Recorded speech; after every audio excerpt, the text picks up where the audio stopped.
Hey guys, it's Jensen. So normally on Sundays I upload a reading update with what I've been reading and sort of mini reviews on my thoughts on what I've been reading, but I'm still working my way out of a reading slump, so I haven't been reading as much, so it didn't seem like there was a point in doing a reading update. So I'll just quickly update you on the 2 books that I've been reading this week, and then I thought it would be fun to do a book haul because I've recently acquired a few books at my local library, and I also went to Barnes & Noble this weekend. So yeah, let's get to it. So real quickly, I just wanted to talk about the books that I've been reading this week. So I finished Beach Read by Emily Henry. I gave this 3 out of 5 stars. It got better for me towards the end, when I could see what the author was trying to do with the story, and there was a little bit of a deeper meaning to this book. There was a little bit more to it. I also read a little bit of the afternotes where the author explained that she felt like she was writing a book about what's the word? Oh, writer's block. So she felt like she was writing a book about writer's block. I didn't quite get that because to me, it still felt very much like a standard romance. It still felt like if she was writing a book about writing and about writer's block, I feel like there should have been more emphasis on the writing than on the romance, but I didn't feel like I really got that. It was still a really cute romance though, and I did enjoy it, but it did knock my socks off, so yeah. And this week I also started The Girl with the Dragon Tattoo by Stieg Larsson.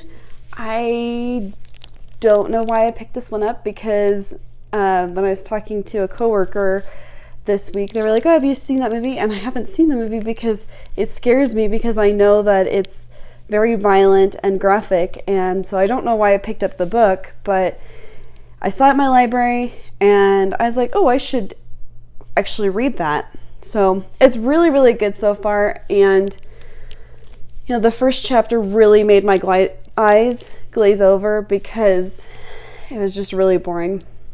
Because basically it's about this finance journalist who ends up getting sued for libel for trying to expose this, who I think is really probably going to turn out to be corrupt, businessman in Sweden. This book is set in Sweden.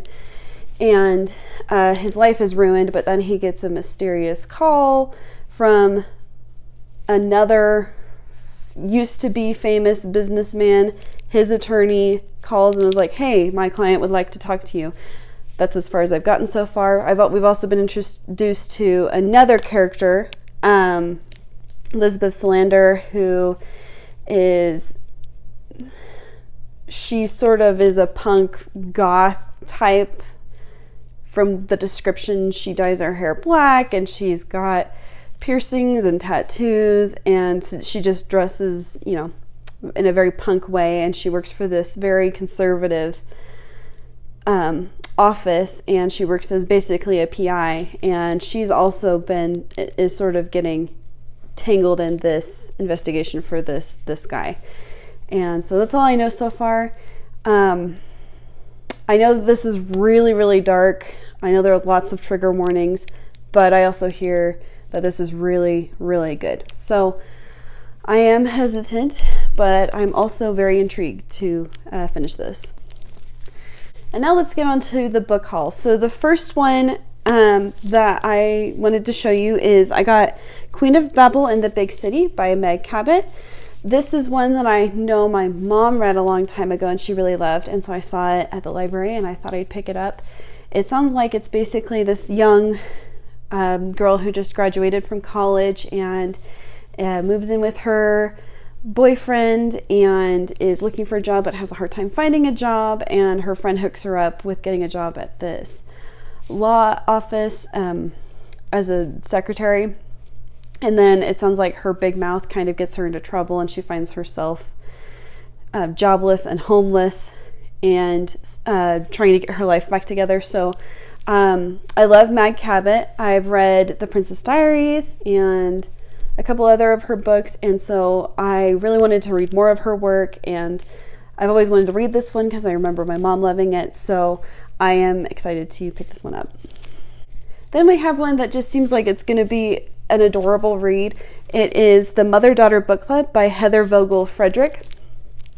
And what I know about this one is basically the way it sounds from the title.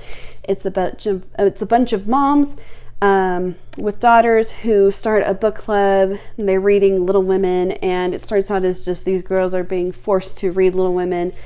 They're in middle school, but as they continue to read, they start to look to the book they're reading for help in their own lives, dealing with middle school and dealing with issues and embarrassing things, and wondering what would Jo March do, is how the cover, the flap describes this. So it sounds really, really cute.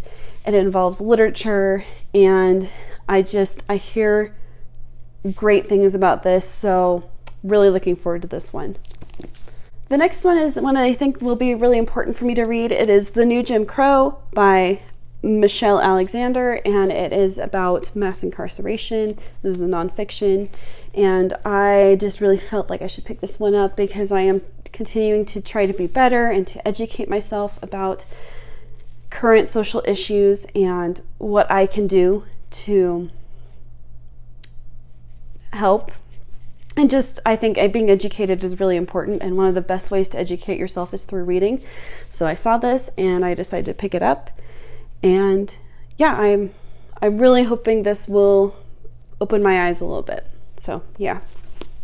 The next one I'm really excited to pick up. I've seen it a few times on BookTube. It is The Five by Hallie Rubenhold, and it's a nonfiction about the 5 victims of Jack the Ripper. And I think it is supposed to go into more what were they like and what were their lives like before they were killed. It just goes beyond, they weren't just victims of Jack the Ripper. These were actual people who lived and who had friends and family and dreams. And so I am really interested to pick this one up, and I'm hoping that the focus will be on not so much that they were victims, but on who they were before Jack the Ripper. I love this idea, and so really excited to pick this one up. Another one that I've heard about quite a few times is The Immortal Life of Henrietta Lacks by Rebecca Skloot. This, I think, was this in Oprah's book club? I don't know. I feel like it would have a sticker if it was Oprah's book club. I don't remember. But I've heard a lot about it. I think they made it into a movie too. But basically, this is another nonfiction about the woman who they used her cells without permission, without her knowledge, and developed penicillin from them. And her family found out years later that this multi-million-dollar drug that has cured so many people came from Henrietta Lacks, and she never knew, and no one asked her permission. So I heard that this is really, really interesting and thought-provoking. So I am, again, really excited to check this one out. The next book is Save Me the Plums by Ruth Rachel. I have read Ruth Rachel's other book, Garlic and Sapphires, which was about her writing for the New York Times as a food critic.